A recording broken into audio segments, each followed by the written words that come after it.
Maricel. Panoorin po natin yung short na presentation ng Youth Department, Maricel. Palakpakan po natin natin Panginoon.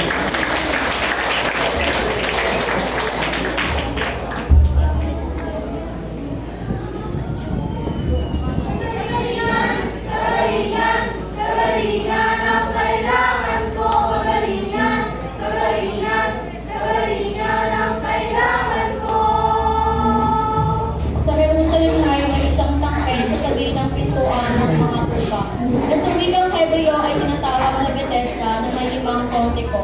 Na sa mga ito ay nakakandusay ang marami sa kanilang mga may sakit, mga bulag, mga tilay, mga natutuyo.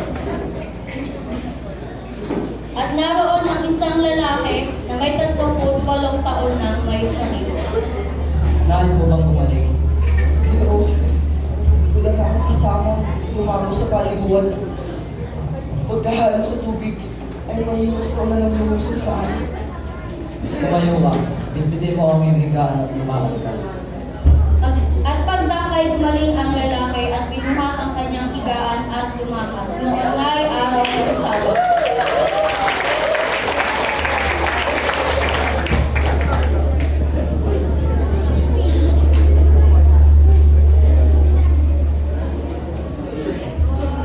At nagsitating sila sa Jericho at habang nililisan niya ang Jericho, nakasama ng kanyang mga alagad at ng lubhang maraming mga tao, ang anak ni Timeo, si Bartimeo, na isang huluging bulag ay nakaupo sa tabi ng daan.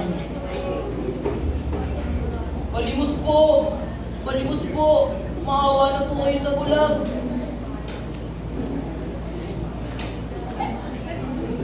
At nang marinig niya na yaoy si Jesus na Nazareno, siya ay nagsimulang magsalita.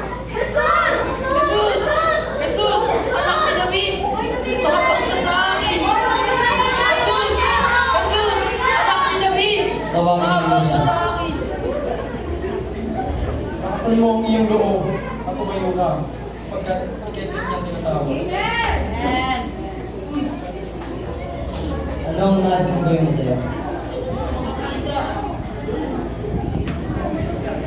Tumayo ka. Pinagaling ka na ng iyong pananampalataya. Nakakakita na ako!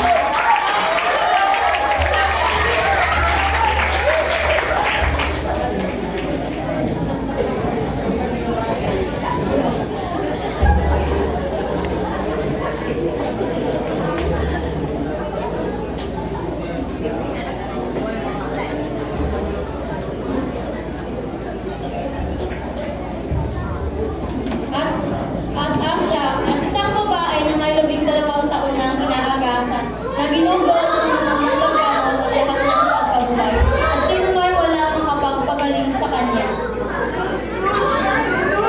Nais ko lamang mahawakan ng laylayan ni Jesus. Gagalingan. Sino ang tumiko sa akin? Siguro, napakaraming mga tao dito. Hindi. Naramdaman ko may lumabas na bisa mula sa akin.